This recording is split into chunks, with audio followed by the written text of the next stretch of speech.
The following program is sponsored by the Republican National Committee, the Republican Senatorial Campaign Committee, and the Republican Congressional Committee.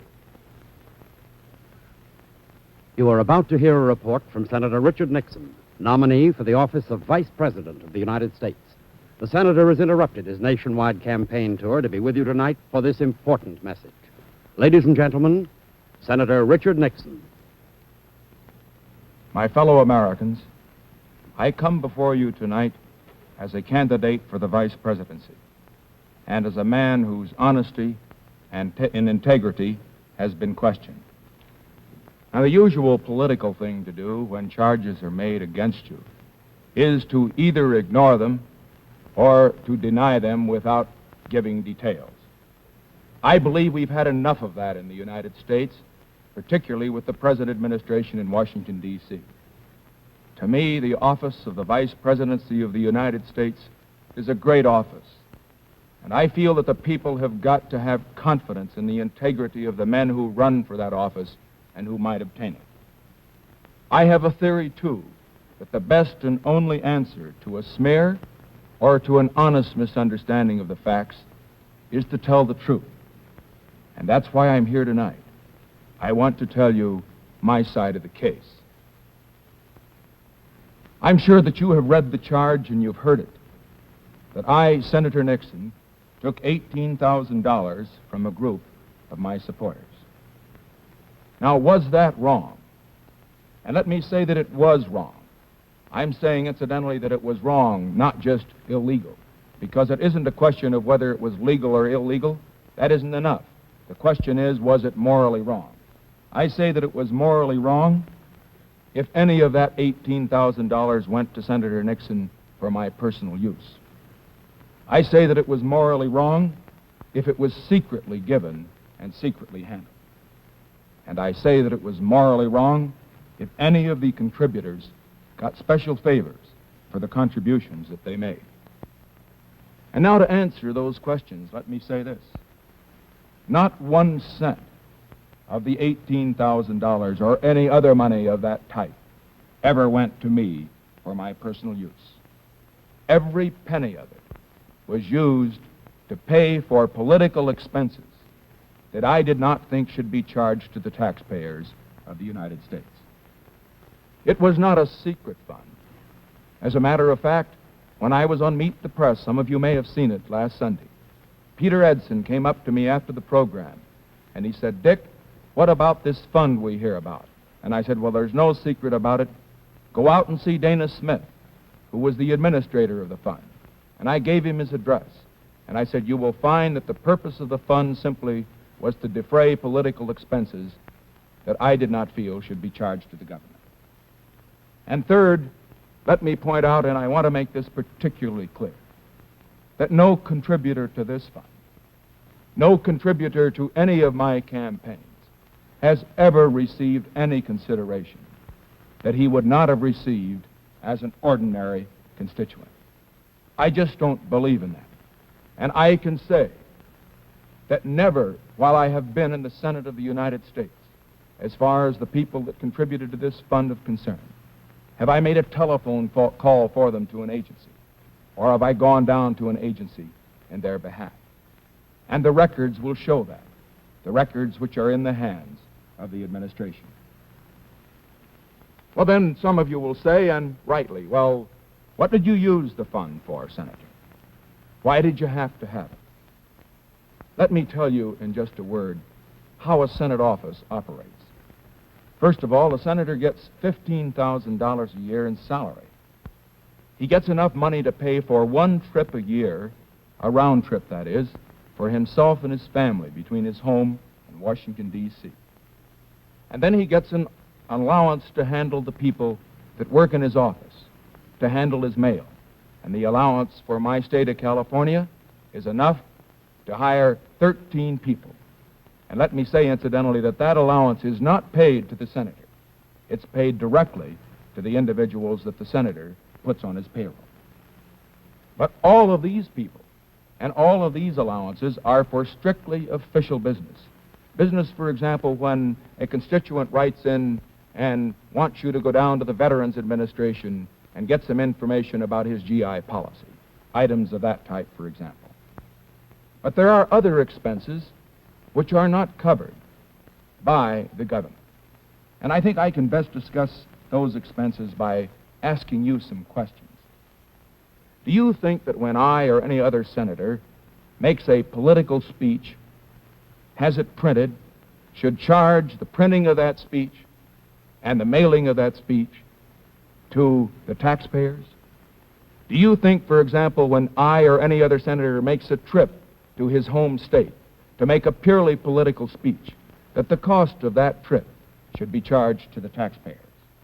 Do you think when a senator makes political broadcasts or political television broadcasts, radio or television, that the expense of those broadcasts should be charged to the taxpayers? Well, I know what your answer is. It's the same answer that audiences give me whenever I discuss this particular problem. The answer is no. The taxpayer shouldn't be required to finance items which are not official business, but which are primarily political business. Well, then the question arises, you say, well, how do you pay for these, and how can you do it legally? And there are several ways that it can be done, incidentally, and that it is done legally in the United States Senate and in the Congress. The first way is to be a rich man. I don't happen to be a rich man, so I couldn't use that way. Another way that is used is to put your wife on the payroll.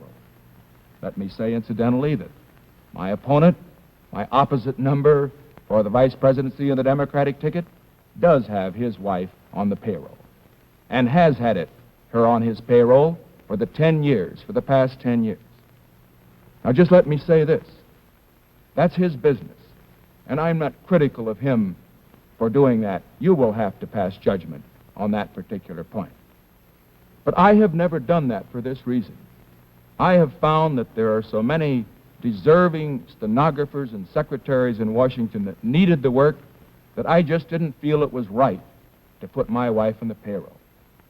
My wife's sitting over here. She's a wonderful stenographer. She used to teach stenography, and she used to teach shorthand in high school. That was when I met her. And I can tell you folks that she's worked many hours at night and many hours on Saturdays and Sundays in my office. And she's done a fine job. And I'm proud to say tonight that in the 6 years I've been in the House and the Senate of the United States, Pat Nixon has never been on the government payroll. Well, there are other ways that these finances can be taken care of. Some who are lawyers, and I happen to be a lawyer, continue to practice law. But I haven't been able to do that. I'm so far away from California that I've been so busy with my senatorial work that I have not engaged in any legal practice. And also, as far as law practice was concerned, it seemed to me that the relationship between an attorney and a client was so personal that you couldn't possibly represent a man as an attorney and then have an unbiased view when he presented his case to you in the event that he had one before the government. And so I felt that the best way to handle these necessary political expenses of getting my message to the American people, and the speeches I made, the speeches that I had printed for the most part, concerned this one message of exposing this administration, the communism in it, the corruption in it. The only way that I could do that was to accept the aid which people in my home state of California who contributed to my campaign and who continued to make these contributions after I was elected were glad to make. And let me say I'm proud of the fact that not one of them has ever asked me for a special favor. I'm proud of the fact that not one of them has ever asked me to vote on a bill other than in my own conscience would dictate. And I'm proud of the fact that the taxpayers, by subterfuge or otherwise, have never paid one dime for expenses which I thought were political and shouldn't be charged to the taxpayers. Let me say, incidentally, that some of you may say, well, that's all right, Senator. That's your explanation. But have you got any proof? And I'd like to tell you this evening that just an hour ago, we received an independent audit of this entire fund. I suggested to Governor Sherman Adams, who was the chief of staff of the Dwight Eisenhower campaign, that an independent audit and legal report be obtained. And I have that audit here in my hands. It's an audit made by the Price Waterhouse and Company firm, and the legal opinion by Gibson, Dunn and Crutcher, lawyers in Los Angeles, the biggest law firm, and incidentally, one of the best ones in Los Angeles. I'm proud to be able to report to you tonight that this audit and this legal opinion is being forwarded to General Eisenhower. And I'd like to read to you the opinion that was prepared by Gibson, Dunn and Crutcher, and based on all the pertinent laws and statutes, together with the audit report prepared by the certified public accountants. Quote, "It is our conclusion that Senator Nixon did not obtain any financial gain from the collection and disbursement of the fund by Dana Smith, that Senator Nixon did not violate any federal or state law by reason of the operation of the fund, and that neither the portion of the fund paid by Dana Smith directly to third persons nor the portion paid to Senator Nixon to reimburse him for designated office expenses constituted income to the senator which was either reportable or taxable as income under applicable tax laws. Signed, Gibson, Dunn and Crutcher, by Elmo H. Conley." Now that, my friends, is not Nixon speaking, but that's an independent audit which was requested because I want the American people to know all the facts, and I'm not afraid of having independent people go in and check the facts. And that is exactly what they did. But then I realize that there are still some who may say, and rightfully so, and let me say that I recognize that some will continue to smear, regardless of what the truth may be, but that there has been, understandably, some honest misunderstanding on this matter. And there are some that will say, well, maybe you were able, Senator, to fake this thing. How can we believe what you say? After all, is there a possibility that maybe you got some sums in cash? Is there a possibility that you may have feathered your own nest? And so now what I am going to do, and incidentally, this is unprecedented in the history of American politics. I am going at this time to give to this television and radio audience a complete financial history. Everything I've earned, everything I've spent, everything I owe. And I want you to know the facts. I'll have to start early. I was born in 1913. Our family was one of modest circumstances, and most of my early life was spent in a store out in East Whittier. It was a grocery store, one of those family enterprises. The only reason we were able to make it go was because my mother and dad had 5 boys, and we all worked in the store. I worked my way through college, and to a great extent through law school. And then in 1940, probably the best thing that ever happened to me happened. I married Pat, who's sitting over here. We had a rather difficult time after we were married, like so many of the young couples who may be listening to us. I practiced law. She continued to teach school. Then in 1942, I went into the service. Let me say that my service record was not a particularly unusual one. I went to the South Pacific. I guess I'm entitled to a couple of battle stars. I got a couple of letters of commendation, but I was just there when the bombs were falling. And then I returned to the United States, and in 1946, I ran for the Congress. When we came out of the war, Pat and I, Pat, during the war, had worked as a stenographer and in a bank and as an economist for a government agency. And when we came out, the total of our savings from both my law practice, her teaching, and all the time that I was in the war, the total for that entire period was just a little less than $10,000. Every of that, incidentally, was in government bonds. Well, that's where we start when I go into politics. Now, what have I earned since I went into politics? Well, here it is. I've jotted it down. Let me read the notes. First of all, I've had my salary as a congressman and as a senator. Second, I have received a total in this past 6 years of $1,600 from estates which were in my law firm at the time that I severed my connection with it. And incidentally, as I said before, I have not engaged in any legal practice and have not accepted any fees from business that came into the firm after I went into politics. I have made an average of approximately $1,500 a year from non-political speaking engagements and lectures. And then, fortunately, we've inherited a little money. Pat sold her interest in her father's estate for $3,000, and I inherited $1,500 from my grandfather. We lived rather modestly. For 4 years, we lived in an apartment in Park Fairfax in Alexandria, Virginia. The rent was $80 a month. And we saved for the time that we could buy a house. Now, that was what we took in. What did we do with this money? What do we have today to show for it? This will surprise you, because it is so little, I suppose, as standards generally go of people in public life. First of all, we've got a house in Washington which cost $41,000 and in which we owe $20,000. We have a house in Whittier, California, which cost $13,000 and on which we owe $3,000.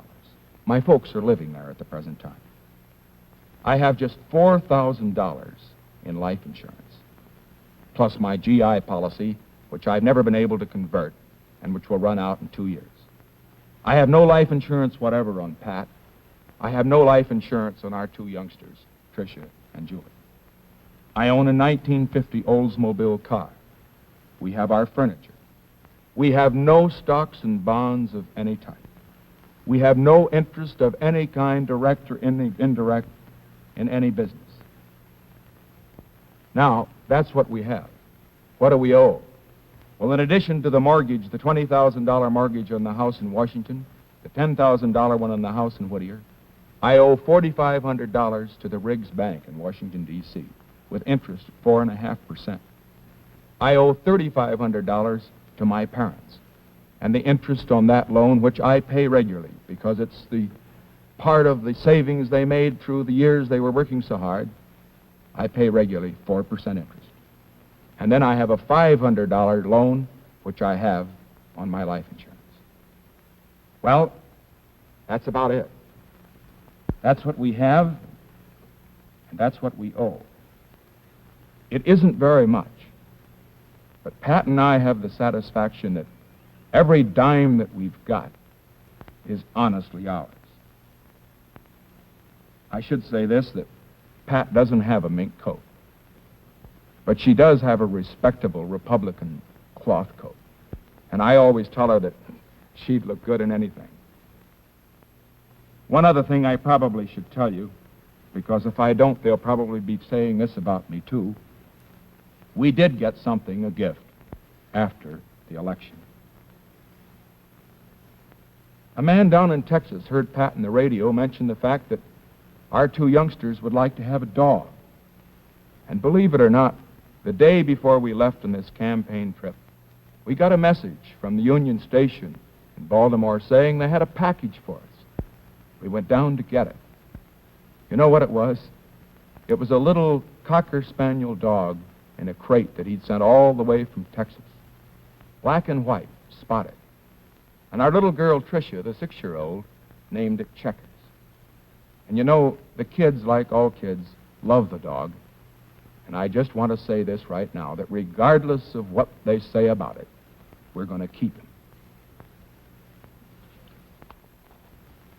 It isn't easy to come before a nationwide audience and bare your life, as I've done. But I want to say some things before I conclude that I think most of you will agree on. Mr. Mitchell, the chairman of the Democratic National Committee, made the statement that if a man couldn't afford to be in the United States Senate, he shouldn't run for the Senate. And I just want to make my position clear. I don't agree with Mr. Mitchell when he says that only a rich man should serve his government in the United States Senate or in the Congress. I don't believe that represents the thinking of the Democratic Party, and I know that it doesn't represent the thinking of the Republican Party. I believe that it's fine that a man like Governor Stevenson, who inherited a fortune from his father, can run for president. But I also feel that it's essential in this country of ours that a man of modest means can also run for president. Because, remember Abraham Lincoln. You remember what he said. God must have loved the common people. He made so many of them. And now I'm going to suggest some courses of conduct. First of all, you have read in the papers about other funds now. Mr. Stevenson apparently had a couple.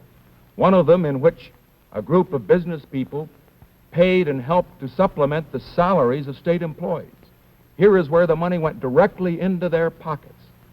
And I think that what Mr. Stevenson should do should be to come before the American people as I have. Give the names of the people that contributed to that fund. Give the names of the people who put this money into their pockets at the same time that they were receiving money from their state government. And see what favors, if any, they gave out for that. I don't condemn Mr. Stevenson for what he did, but until the facts are in, there is a doubt that will be raised. And as far as Mr. Sparkman is concerned, I would suggest the same thing. He's had his wife on the payroll. I don't condemn him for that. But I think that he should come before the American people and indicate what outside sources of income he has had. I would suggest that under the circumstances, both Mr. Sparkman and Mr. Stevenson should come before the American people as I have and make a complete financial statement as to their financial history. And if they don't, it will be an admission that they have something to hide. And I think you will agree with me. Because, folks, remember, a man that's to be President of the United States, a man that's to be Vice President of the United States, must have the confidence of all the people. And that's why I'm doing what I'm doing. And that's why I suggest that Mr. Stevenson and Mr. Sparkman, since they are under attack, should do what they're doing. Now, let me say this. I know that this is not the last of the smears. In spite of my explanation tonight, other smears will be made. Others have been made in the past. And the purpose of the smears, I know, is this: to silence me, to make me let up. Well, they just don't know who they're dealing with. I'm going to tell you this. I remember in the dark days of the Hiss case, some of the same columnists, some of the same radio commentators who are attacking me now and misrepresenting my position were violently opposing me at the time I was after Alger Hiss. But I continued to fight because I knew I was right. And I can say to this great television and radio audience that I have no apologies to the American people for my part in putting Alger Hiss where he is today. And as far as this is concerned, I intend to continue to fight. Why do I feel so deeply? Why do I feel that in spite of the smears, the misunderstanding, the necessity for a man to come up here and bare his soul as I have, why is it necessary for me to continue this fight? And I want to tell you why.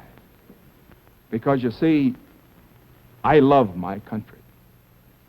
And I think my country is in danger.